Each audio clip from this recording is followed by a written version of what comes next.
भारतीय संस्कृति में यज्ञ, योग एवं आयुर्वेद जैसी अमूल्य विद्याएं हैं, जिसका मूल है वेद। इतिहास की ओर दृष्टि डालें तो भगवान राम, भगवान कृष्ण से लेकर राजा महाराजाओं, ग्रामवासियों व अरण्यवासी ऋषियों की कुटियों तक नित्य व नैमित्तिक यज्ञों का प्रचलन देखने को मिलता है।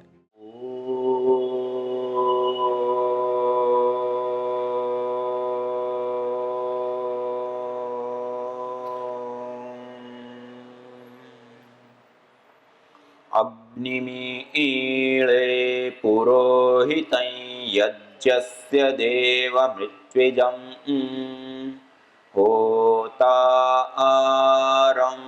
रत्नधातमम्।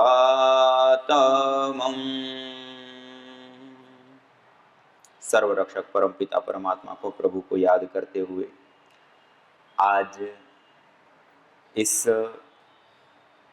सायंकालीन विशेष सत्र में आप सभी लोगों के बीच में आने का विशेष अवसर प्राप्त हुआ और हमारी आदरणीय माता श्री पुष्पा जी और यहाँ के हमारे संचालक भाई बंधुगण, विद्वतगण और मंचस्थ उपस्थित हमारे सारे आदरणीय भाई बंधुओं को मैं प्रणाम करता हूँ और आप सभी को मैं प्रणाम करता हूँ, नमन करता हूँ, वंदन करता हूँ।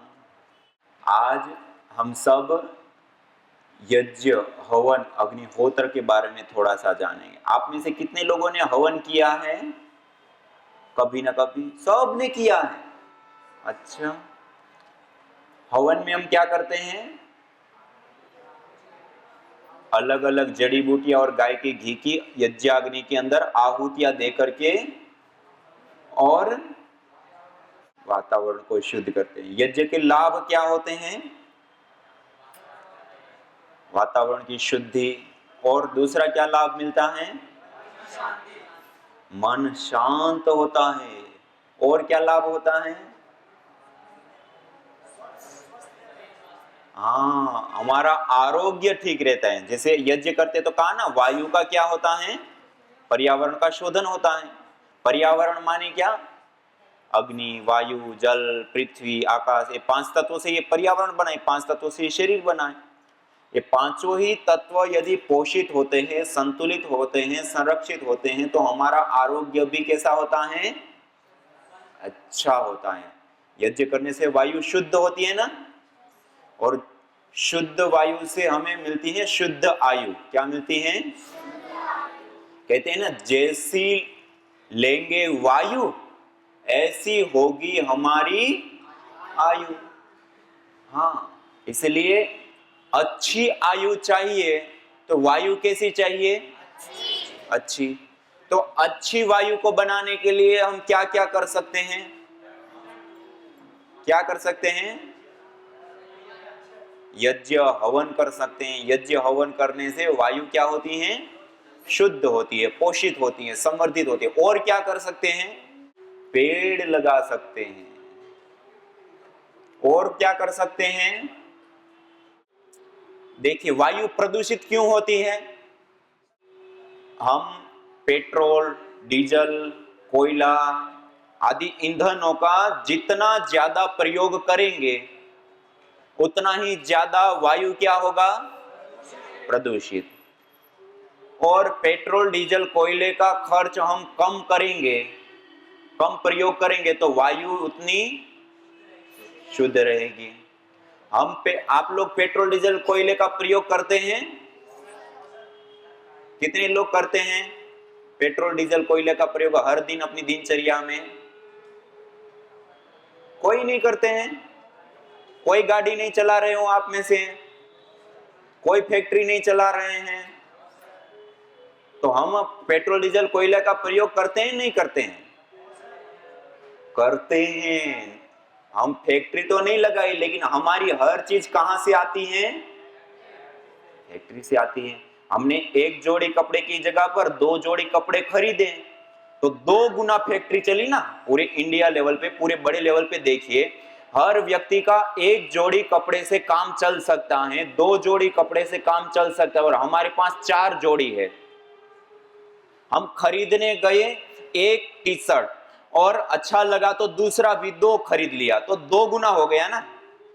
हर व्यक्ति ऐसा करेंगे तो एक साथ पूरे भारत में हम देखें हर व्यक्ति ऐसे ऐसे खरीदे तो कितना गुना उत्पादन हो गया? 2 गुना हो गया ना। तो उससे वायु प्रदूषण भी कितना होगा? 2 गुना हो जाएगा। मानिए हम जो चीजों का प्रयोग करते हैं, चाहे कपड़े हैं, जूते हैं और भी बहुत सारी वस्तुओं का प्रयोग करते हैं ना हम, ये सारी वस्तुओं का जो हम प्रयोग करते हैं, जितना ज्यादा प्रयोग करेंगे उतना ही ज्यादा उत्पादन करना पड़ेगा। उतना ही ज्यादा उत्पादन करने के लिए उनके ट्रांसपोर्ट, रॉ मटेरियल के उत्पादन से लेकर के प्रोसेसिंग के लिए फैक्ट्री, कंपनी और ट्रक, ये वो बहुत सारा लगेगा। और ये सारी चीज किसके कारण लग रही है? हमारे कारण। किसके कारण? तो वो हम प्रत्यक्ष रूप से जो पेट्रोल डीजल कोयला नहीं जलाए, लेकिन अप्रत्यक्ष रूप से हम प्रतिदिन इन चीजों का प्रयोग कर रहे हैं, जिसके कारण क्या होता है? वायु प्रदूषित होते हैं। इसलिए हम अपनी दिनचर्या में, अपने कमरे में, अपने आवास में, अपने परिसर में जितना हो सके उतना कम से कम बिजली का प्रयोग करें। मतलब आवश्यक है वहां करें, अनावश्यक है वहां पर हम बिजली बंद कर दे, पंखे को बंद कर दे, तब भी हम वायु प्रदूषण के उत्पादन में न्यूनता भारी मात्रा में ला सकते हैं। तो आप लोग करेंगे ये काम? अनावश्यक पंखा चल रहा हो तो बंद करेंगे, अनावश्यक लाइट चल रही हो तो बंद करेंगे। हाँ, इतना भी किया तब भी हम वायु का उत्पादन की कटौती भारी मात्रा में करेंगे। दूसरा, हमारे पास जो वस्त्र या अन्य छोटी मोटी वस्तुएं प्रयोग करते हैं ना, उसमें से हम कम से कम चीजों का प्रयोग कर सके जिससे हमारा जीवन चल जाए, उतना ही लिया, एक्स्ट्रा नहीं लिया। करेंगे आप? तब भी हम वायु प्रदूषण को क्या करेंगे? कम। अब ये तो वायु प्रदूषण के उत्सर्जन को कम करने की बात होगी। अब जो हो गया है उसको कैसे ठीक करेंगे? उसके लिए हम क्या कर सकते हैं? पहला हम कर सकते हैं यज्ञ। क्या कर सकते हैं? हवन। हवन करते हैं तो गाय का घी, अलग अलग जड़ी बूटियों की आहुतियां देते हैं ना, वो जब रूपांतरित होती हैं, क्या होती हैं? रूपांतरित। तो एथिलीन ऑक्साइड, प्रोपिलीन ऑक्साइड आदि अलग अलग गैसों के रूप में रूपांतरित होकर के वायु में आ जाते हैं। किस में आ जाता है? आप सब लोगों ने फोटोसिंथेसिस प्रक्रिया सुनी है, सबने पढ़ा होगा ना। क्लोरोफिल, जो पत्तों का हरापन होता है, उसके ऊपर जब सूर्य की किरणें पड़ती हैं तो वायुमंडल के अंदर जो CO2, कार्बन डाइऑक्साइड के बॉन्ड, कार्बन का एक पार्टिकल, ऑक्सीजन के 2 पार्टिकल होते हैं ना, वो टूटते हैं। क्या होता है? वो बॉन्ड्स होता है, वो टूटता है तो कार्बन को अपना आहार बना लेता है, ऑक्सीजन अलग हो जाती है। हम सामान्य रूप से क्या कहते हैं? पेड़ पौधे ऑक्सीजन देते हैं। पेड़ पौधे ऑक्सीजन का उत्पादन नहीं करते, जो पहले से ही मौजूद ऑक्सीजन जो कार्बन के साथ बॉन्ड बना हुआ है उसको वो तोड़ देते हैं, तो कार्बन को आहार बना लिया, ऑक्सीजन अलग होगी। इसको कहते हैं फोटोसिंथेसिस प्रक्रिया। ऐसे ही एक दूसरी प्रोसेस होती है, उसको कहते हैं फोटोकेमिकल प्रोसेस। क्या कहते हैं? गैस आपस में मिलने पर उसके बॉन्ड टूटते हैं, बनते हैं, टूटते हैं, बनते हैं। जिस वायु को हम नहीं देख सकते ना, उस वायु के अंदर ये परिवर्तन आमूल चूल निरंतर चल रहे होते हैं सूर्य की उपस्थिति में, जिसके परिणाम स्वरूप वायुमंडल के अंदर जो हानिकारक गैसें होती है ना, जो पेट्रोल डीजल कोयला आदि जलाने पर जो SOx, NOx, CFC आदि जो उत्सर्जन होता है, वो सारी गैसें न्यूट्रलाइज होती हैं। क्या होती हैं?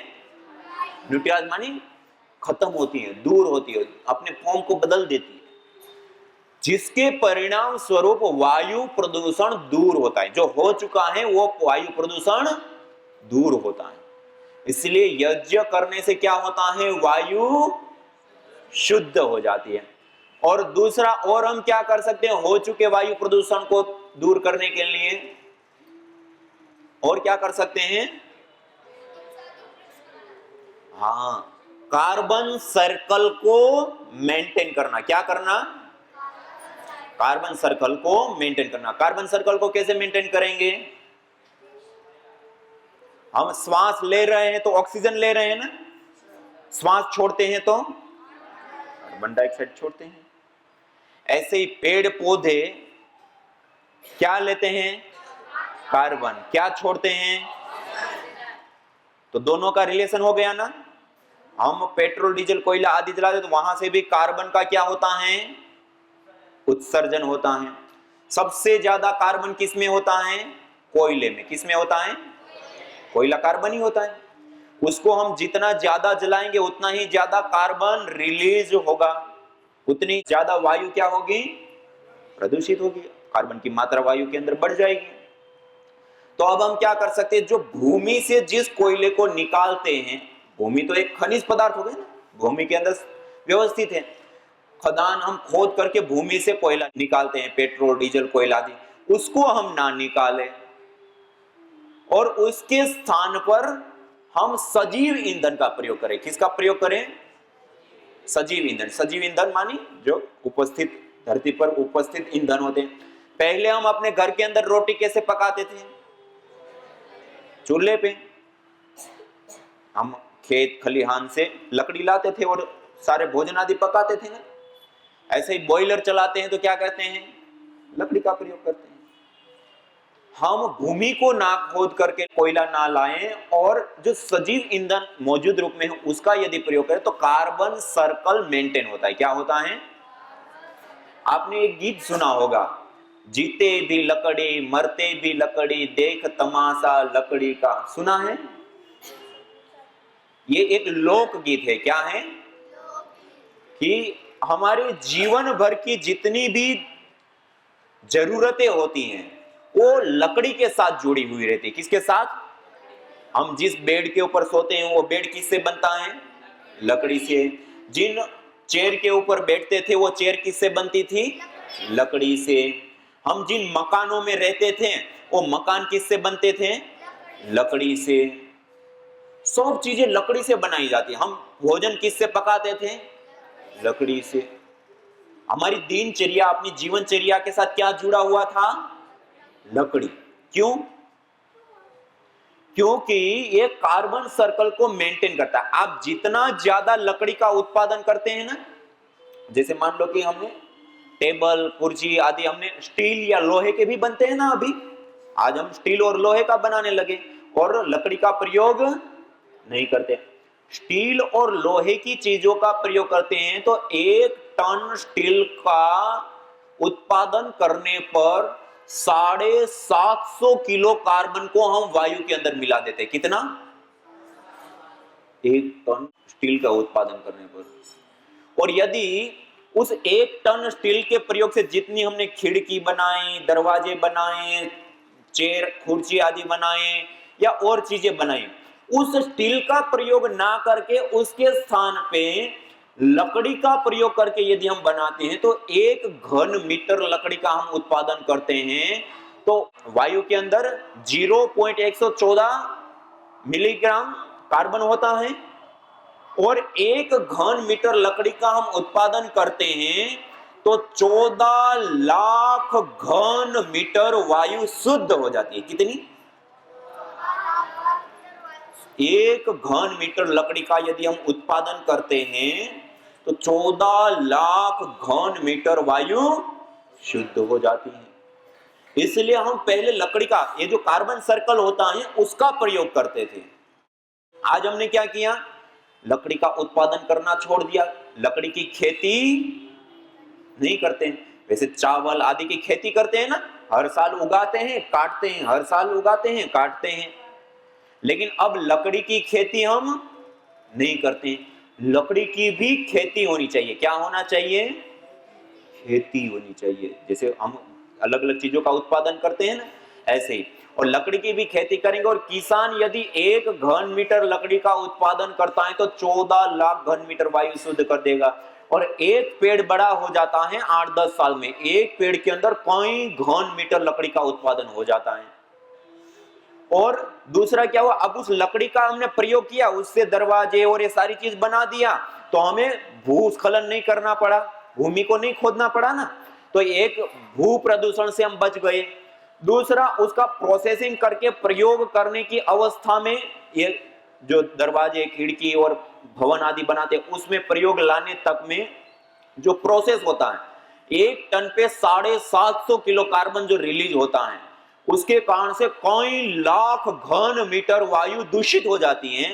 वो दूषित होने से पहले ही बच गया, मानी जो उत्सर्जन होना था वो पहले ही रुक गया, और जो हमने लकड़ी का प्रयोग किया उत्सर्जन हुआ था उसको लकड़ी के रूप में कैद करके, जो कचरा है, जो पॉल्यूशन है, उसको लकड़ी बना करके हमने टेबल बना दिया, चेयर बना दिया, दरवाजा खिड़की बना दिया। तो पॉल्यूशन का क्या कर लिया हमने, सुविधा उठा लिया। ये भी कार्बन सर्कल भी एक प्रकार का वायु प्रदूषण को जो हो चुका है, उस वायु प्रदूषण को दूर करने का एक सबसे बड़ा उपाय है। क्या है? सबसे बड़ा। लेकिन खाली नहीं काटना है, पहले उगाना है, खेती करना है। क्या करना है? लगाना भी है, बड़ा करना भी है, और फिर काटना है। इसको कहते हैं वुड क्रॉप। क्या कहते हैं? हाँ, लकड़ी की खेती। जैसे हम धान की खेती करते हैं, अलग अलग सब्जियों की खेती करते हैं ना, ऐसे ही लकड़ी की खेती करना। और ऐसी खेती की और उस लकड़ी का प्रयोग किया, तब भी हम ये पर्यावरण को बचा सकते हैं। दूसरा, यज्ञ करके भी हो चुके वायु प्रदूषण को ठीक करते हैं। तीसरा, हम जो वस्तुओं का प्रयोग, बिजली का प्रयोग करते हैं, उसका कम प्रयोग करके भी हम पर्यावरण का संरक्षण करते हैं, वायु प्रदूषण को दूर करते हैं। तो ऐसे अलग अलग चीजों को हमें अपनाना चाहिए, नहीं अपनाना चाहिए, है ना? तो हम जो जीवन जी रहे हैं ना, उस जीवन के लिए वायु का बहुत महत्व होता है। हम देखिए, जीवन जीने के लिए शक्ति चाहिए, नहीं चाहिए? आपको सबको शक्ति चाहिए ना? अब ये शक्ति प्राप्त करने के लिए हम क्या करते हैं? क्या करते हैं? आहार लेते हैं। क्या करते हैं? आहार। अब ये जो आहार लेते हैं वो कितने रूपों में लेते हैं? 3 रूपों में लेते हैं। कितने रूपों में? 3 रूपों में, ठोस, द्रव और गैस। 3 रूपों में ही ये धरती पर पदार्थ पाए जाते हैं ना, और ये तीनों ही रूपों में हम आहार लेते हैं। ठोस रूप में रोटी, दाल, चावल, सब्जी आदि। द्रव रूप में पानी, दूध, जूस आदि लेते हैं ना, और गैस फॉर्म में श्वास प्रश्वास लेते हैं ना। ये 3 रूपों में हम निरंतर आहार ले रहे हैं। अब ये जो 3 रूपों में हम आहार लेते हैं, उसमें 24 घंटे में सबसे ज्यादा आहार कौन सा लेते हैं इन 3 में से? ठोस, द्रव या गैस में से? भोजन कितनी बार लेते हैं 24 घंटे में? 2 बार, 3 बार। पानी, दूध, जूस आदि द्रव रूप आहार कितनी बार लेते हैं? 5 बार, 10 बार, 15 बार। ठंडी है तो थोड़ा कम लेते हैं, गर्मी है तो थोड़ा ज्यादा लेते हैं। लेकिन गैस रूप आहार वायु कितनी बार लेते हैं? एनी टाइम, 2400 घंटे। खाते, पीते, उठते, बैठते, चलते फिरते, यहां तक कि रात्रि को हम सो जाएं तब भी हर एक सेकेंड कोई आहार ले रहे होते हैं। तो कौन सा आहार लेते हैं? श्वास, वायु रूप आहार। अब सबसे इंपॉर्टेंट आहार कौन सा होता है? सबसे ज्यादा तो हम वायु लेते हैं 24 घंटे में। अब इंपॉर्टेंट आहार कौन सा होता है? महत्वपूर्ण आहार। हम रोटी, दाल, चावल आदि ठोस रूप आहार लेना छोड़ दे, तब भी हम 2 से 3 महीना जीवित रह सकते हैं। द्रव रूप आहार, पानी, दूध, जूस आदि लेना छोड़ दे, तब भी हम 2 से 3 सप्ताह जीवित रह सकते हैं। लेकिन गैस रूप आहार वायु लेना छोड़ दे तो 2 से 3 मिनट भी जीवित नहीं। मानी सबसे ज्यादा के साथ साथ सबसे इंपॉर्टेंट, महत्वपूर्ण, जिसके बिना 2 मिनट भी हमारा जीवन संभव नहीं है, ऐसा कोई हमारा आहार है तो क्या है? श्वास, वायु।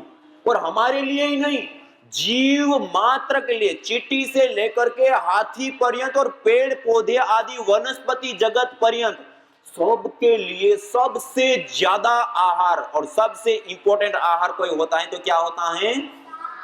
श्वास, वायु। अब सुबह से शाम तक उस वायु के लिए हम क्या करते हैं? जो वायु को हम 24 घंटे प्रयोग करते हैं, उसके संरक्षण के लिए, उसके शोधन के लिए, उसके पोषण के लिए हम क्या करते हैं? कुछ नहीं करते हैं। कौन हर रोज पेड़ लगाने जा रहा है आप में से? हम कुछ नहीं कर रहे हैं। और उस वायु के लिए कुछ करना है तो यज्ञ है। क्या है? हाँ, यज्ञ करेंगे तो यज्ञ से वो वायु सीधी प्रभावित होती है। वो वायु का शोधन होता है, पोषण होता है, संवर्धन होता है। वो वायु मेडिकेटेड बनती है। कैसी बनती है? मेडिकेटेड बनती है। वो वायु सुगंधित बनती है। कैसी बनती है? हाँ, उस वायु के अंदर जीवनीय शक्ति का संचार होता है और उस वायु के अंदर रहते हैं तो हमारी आयु लंबी होती है। कैसी होती है? इसीलिए कहा आयुर्यज्ञेन कल्पताम। क्या कहा? यज्ञेन कल्पताम। न जाने कितनों ने आहुतियां दी इन अमित्र रोगों के संतापों से, है वर्तमान भी आज दुखित, न पूछो भविष्य के प्रकोपों से। प्रत्युष पावनी होती जहां यज्ञानुष्ठान घर आंगन में, वहां मनुष्येतर सब झूमते शांति भरे सुख आनंद से।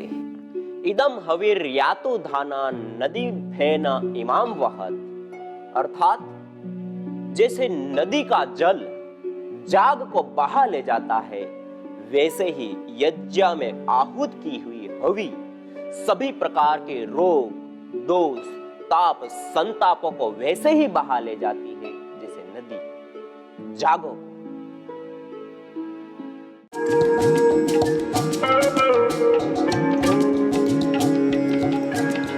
दिव्यष्टि हवन धूप। हवन करने के पश्चात अंगारों के ऊपर इस दिव्यष्टि, जिसके अंदर गुगुल, बाकुची और जोड़ा तुप, साल के पेड़ का गोंद, राल आदि विशेष द्रव्यों से निर्मित इस दिव्यष्टि से हवन के उपरांत अंगारों के ऊपर रखकर हल्की धुनी करने पर उस धूम्र के अंदर एरिथिटोल, मेक्विनोल आदि विशेष कंपोनेंट्स मॉलिक्यूल्स उत्पन्न होते हैं, जो संपूर्ण आरोग्य, घर में सुख, शांति व वातावरण को शुद्ध व सुगंधित करने हेतु विशेष रूप से दिव्यष्टि हवन धूप लाभप्रद होता है।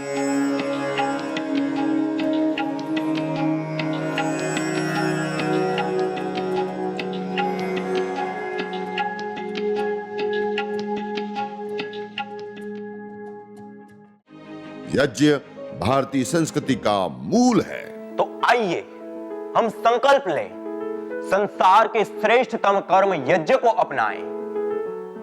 पिंड और ब्रह्मांड में संतुलन कायम करने वाले यज्ञ को अपने जीवन का अभिन्न अंग बनाएं एवं प्रकृति मां के प्रति अपने ऋणों को अदा करें। विश्व स्वास्थ्य का एक नारा, यज्ञ से होगा जग उजियारा। भारतीय संस्कृति की अमूल्य विरासत यज्ञ की महिमा को जानने हेतु वैदिक चैनल पर प्रतिदिन प्रातः एवं सायं 11:30 बजे यज्ञ महिमा कार्यक्रम से जुड़े। विशेष जानकारी हेतु संपर्क करें। मोबाइल 9068565306।